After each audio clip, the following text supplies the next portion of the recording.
नमस्कार, मैं सुनीता कथा मंथन में आप सबका स्वागत करती हूँ। कथा मंथन में आज सुनिए मनोहर श्याम जोशी द्वारा रचित कहानी उसका बिस्तर।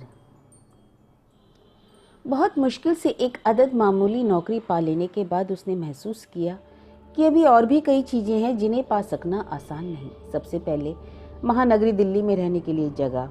यह मुश्किल एक परिचित के परिचित ने हल कर दी। नई दिल्ली के लगभग टूटने को तैयार एक क्वार्टर की बदनुमा, बदरंग और तकरीबन हिल चुकी जाफरी किराए पर दिलाकर जाफरी में बस जाने के बाद घर गृहस्थी के लिए आवश्यक वस्तुओं की एक लंबी फहरिस्त उसके सामने मंडराने लगी। अच्छे कपड़े, बर्तन भांडे, साइकिल, टेबल फैन, मेज, कुर्सी, अच्छी सी बीवी, चारपाई और बिस्तर। इस फहरिस्त में से और तमाम चीज़ों के आगे कभी अच्छे दिनों के लिए स्थगित किया जा सकता है, लेकिन चारपाई और बिस्तर का मामला तो टलना मुश्किल है। गर्मियों के दिन लोग बाग क्वार्टर के बाहर के उजड़े लॉन में सोते थे। वहां बिना चारपाई के कैसे सोए और बिना पंखे के इस मौसम में जाफरी में कैसे रात काटे। बजट चारपाई की अनुमति नहीं दे रहा था, लेकिन चारपाई ही ना होना शरीफ मध्यम वर्गीय लोगों के साथ रहना असंभव बना रहा था।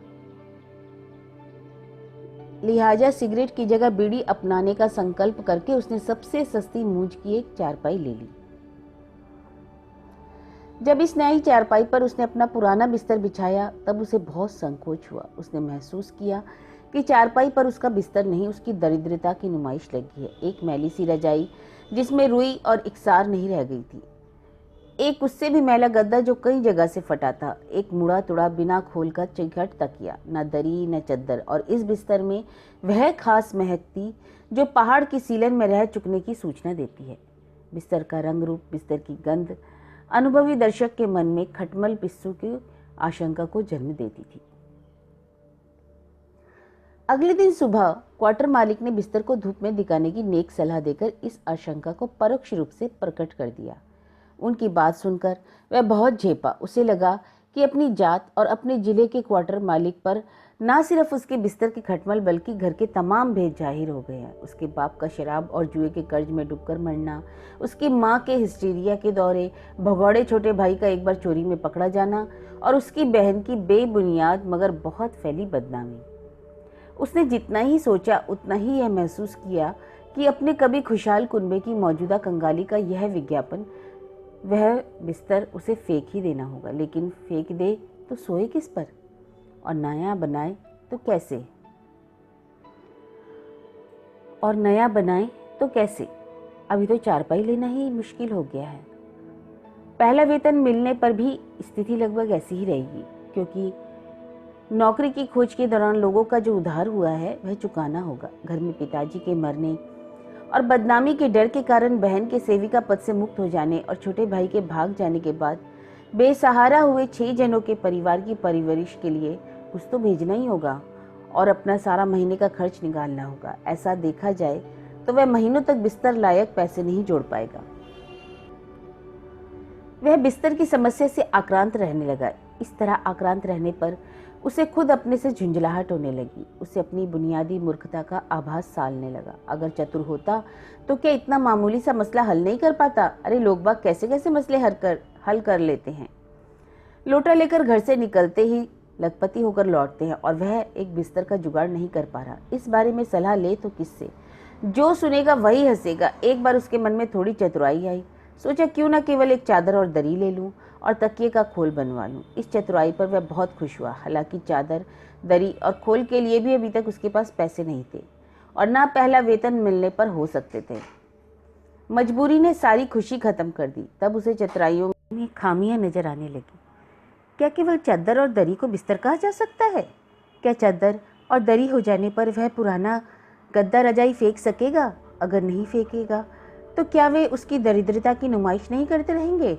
अगर फेंक देगा तो मौसम बदलने पर करेगा क्या? तब की तब देखी जाएगी। कहने से तो काम नहीं चलेगा। अगर तब हालत बदतर हुई तो? उसने चतुराई को दुत्कार दिया और तय किया चाहे जैसे हो पूरा बिस्तर बनवाएगा और शीघ्र ही बनवाएगा, मगर कैसे? और इस सवाल का कोई चमत्कारी जवाब उसे नहीं सूझा। फिर एक दिन शाम को वह पहाड़गंज तक टहल आया, यह मालूम करने के लिए कि नया बिस्तर कम से कम कितने में बन सकता है। वहां पहुंचकर उसे संकोच ने धर दबाया। जब खरीदने के लिए पैसे नहीं तो बेकार दुकानदार से कैसे बात करे। आखिर बहुत हिम्मत करके वह ऐसी दुकान पहुंचा जिसका मालिक बुजुर्ग और सीधा सा था। जाकर उसने सवाल किया कि नौकर के लिए बिस्तर बनवाना है, कम से कम कितने में बनेगा। दुकानदार ने बिस्तर का ब्यौरा पूछा और फिर बताया कि अगर आप कॉटन वेस्ट का गद्दा रजाई ले तो सस्ते में काम बन जाएगा। पूरा हिसाब पूछकर वह कहकर चला गया कि कल मैं नौकर को रुपए लेकर भेज दूंगा।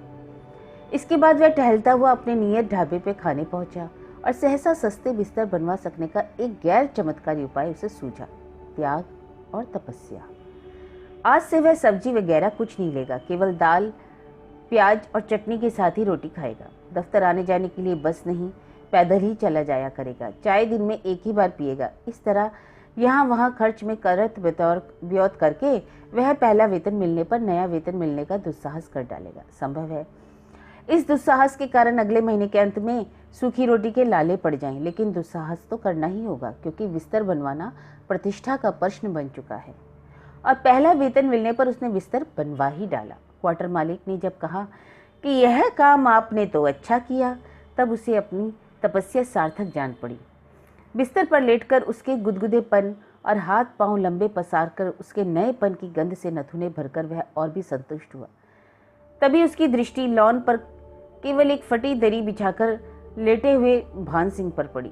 भान सिंह चपरासी की नौकरी की तलाश में भटकता एक बेकार नवयुवक था, सुबह शाम सूखी रोटी खा सकने का अधिकार लिए हुए था।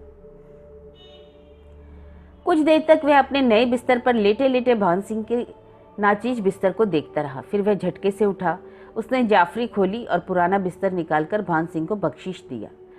बख्शीश दे सकने की इस क्षमता ने उसके संतोष को प्रकाष्ठा पर पहुंचा दिया। वह रात चैन से सोया। अगले दिन तड़के उसकी नींद खुल गई। कुछ देर बिस्तर पर लेटे लेटे वह यह सोचकर सुख का अनुभव करता रहा कि जैसे त्याग तपस्या से उसने बिस्तर वाला मसला हल किया, वैसे ही एक एक करके अपने और परिवार के मसले हल कर डालेगा। सुबह के पक्षियों के स्वरों में उसने अपनी आगामी सफलताओं के सगुन सुने। तबीयत तो यही हो रही थी कि इसी तरह लेटा रहे और खुली आंखों से सपने देखता रहे, लेकिन क्वार्टर में घर के मेहमान और किराएदार इतने लोग थे कि सुबह पहले नहा धो लिए बिना वह पैदल दफ्तर जाने की योजना चल नहीं सकती थी। सो वह उठ बैठा। एक विचार आया कि बिस्तर समेटकर जाफरी में रख जाए। फिर सोचा कि ऐसी भी क्या जल्दी है। मन में शायद यही इच्छा थी कि आसपास के लोग भी उठकर उसकी खुशहाली के सबूत को देख लें। 15 मिनट बाद जब वह नहा धोकर लौटा तो चारपाई पर निगाह पड़ते ही उसका दिल धक से रह गया। चारपाई पर बिस्तर नहीं था। किसी ने संभाल दिया होगा, उसने अपने मन को समझाया, लेकिन नहीं, बिस्तर जाफरी में नहीं था। आसपास सब लोग सोए हुए थे। क्वार्टर मालिक और भान सिंह उससे भी पहले उठ चुके थे और इस समय अंदर थे। उनसे जाकर कहा, पूछताछ शुरू की और केवल घंटे भर तक पास पड़ोस के कौतूहल का विषय रहने के बाद नए बिस्तर की चोरी का यह प्रसंग सबके लिए बासी पड़ गया। थाने में रिपोर्ट दर्ज कराने की व्यर्थता सार्थकता पर विचार विमर्श भी बेमजा हो चला। कई समझदार लोग आपस में इस बात पर भी शंका व्यक्त करने लगे कि इन साहब के पास नया बिस्तर था भी या नहीं। उसे महसूस हुआ कि लोग बाग हमदर्दी नहीं जता रहे हैं, उस पर हंस रहे हैं। उसे नए सिरे से अपनी बुनियादी मूर्खता का बोध हुआ और यह बोध क्रोध और करुणा दोनों का कारण बना। उसने बिस्तर तुरंत लपेटकर जाफरी में क्यों नहीं रखा? अब बिस्तर की चोरी पर रोने से क्या फायदा? बिस्तर जैसी मामूली सी चीज की चोरी पर कोई हमदर्दी भी कितनी देगा? बिस्तर चोरी चला गया, कोई पहाड़ तो नहीं टूट गया। अब वह किसी को कैसे समझाए? उस पर तो सचमुच ही पहाड़ टूट गया। जो चोरी गया वह बिस्तर नहीं था, त्याग तपस्या सफलता का प्रतीक था और अब उसके पास बिछाने के लिए भी कुछ नहीं। उसने अपना पुराना बिस्तर बख्शीश कर दिया। रात ढाबे में खाने के बाद वह देर तक इधर उधर भटकता रहा। वह चाहता था कि सबके सो चुकने के बाद लौटे और चुपचाप जाकर जाफरी के फर्श पर लेट जाए। उसके कदम भटक रहे थे और विचार भी। बिस्तर के खोने का दर्द जैसे तमाम अस्तित्व के खोने के का ही दर्द बनता जा रहा था। उसके पास इतना रुपया नहीं कि दूसरा बिस्तर बनवा सके। उसके पास इतना रुपया नहीं कि कोई अप्रत्याशित आपत्ति आ जाने पर उसका मुकाबला कर सके। उसने कल्पना की कि वह सख्त बीमार पड़ गया है और दवा दारू के लिए पैसे नहीं हैं। उसने कल्पना की कि उसकी माँ जिंदगी की अंतिम सांसें गिन रही है, तार आया है, लेकिन उसके पास इतने लंबे सफ़र के लिए पैसे नहीं हैं। सफ़र के बाद गांव में ही सकने वाले खर्च के लिए भी रुपए नहीं है। ऐसी कल्पनाएं कर करके वह रुआंसा हो चला। फिर इन कल्पनाओं ने ऐसा रुख लिया जिसका हास्यास्पद आयाम भी था। मिसाल के लिए, दफ्तर पहनकर जाने के लिए कुछ नहीं है और नई पतलून सिलाकर खरीद सकने के लिए पैसे नहीं। महीने का आखिरी दिन, उसकी चप्पल चलते चलते फट गई। मोची ठीक करने के लिए 25 पैसे मांग रहा है और उसके पास अब कुल 10 पैसे बचे हैं। वह चप्पल हाथ में लेकर नंगे पांव ही निकल पड़ा। एक कील सहसा उसके पांव में चुभ जाती और दवा दारू के अभाव में गैंग्रीन का खतरा पैदा हो गया। शुरू में इन कल्पनाओं का हास्यास्पद पक्ष उसके समक्ष उजागर नहीं हुआ। वह अपने वास्तविक और कल्पित दुखों को पोंछता रहा और गहरे कहीं उससे एक सहारा भी मिलता रहा। फिर उसे इस सोच विचार का हास्यास्पद पहलू नजर आने लगा। जो अब तक अपना सीधे और गृहदर्शा मालूम हो रही थी, वह अपनी बुनियादी मूर्खता का रूप लेने लगी और मुंह बिराने लगी। उसे अपने पर गुस्सा आया। वह इसी तरह सारी रात टहलता रह गया। बीमार पड़ना है, सोने का प्रबंध नहीं करना है। वह अपनी जाफरी को लौटा। भान सिंह और क्वार्टर के मालिक के अतिरिक्त सब सो चुके थे। भान सिंह बर्तन मांज रहा था।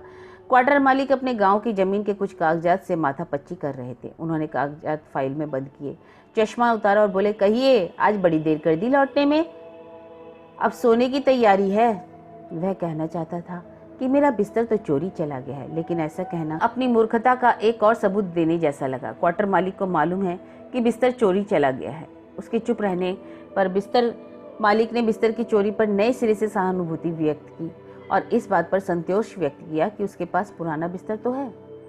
बोले, बात यह है कि मेरे पास भी गिने चुने ही बिस्तर हैं और मेहमान तो आप देख ही रहे हैं कितने आए हुए हैं।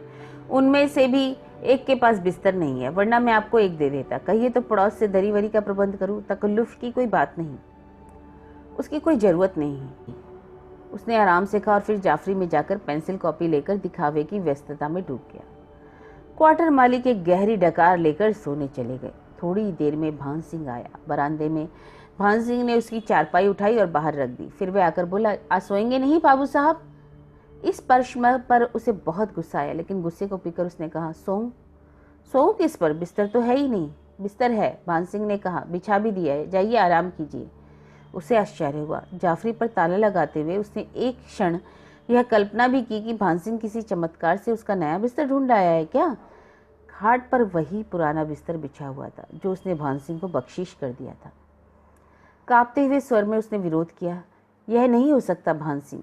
भान सिंह ने कुछ कहा नहीं, केवल उसका हाथ पकड़कर उसे खाट पर बिठा दिया और खुद फटी दरी बिछाकर लॉन पर लेट गया। कुछ देर तक वह खाट पर बैठा रहा, फिर लेट गया। स्थितियों के हाथों अपनी हार उसे अब प्रकाष्ठा पर पहुंची हुई मालूम हुई। सवेरे के अपने वास्तविक और कल्पित दुखों पर वह कई बार रुआसा हुआ था, पर रोया नहीं। लेकिन अब पुराने बिस्तर के तकिए में उसकी कंगाली की गंध नम होने लगी।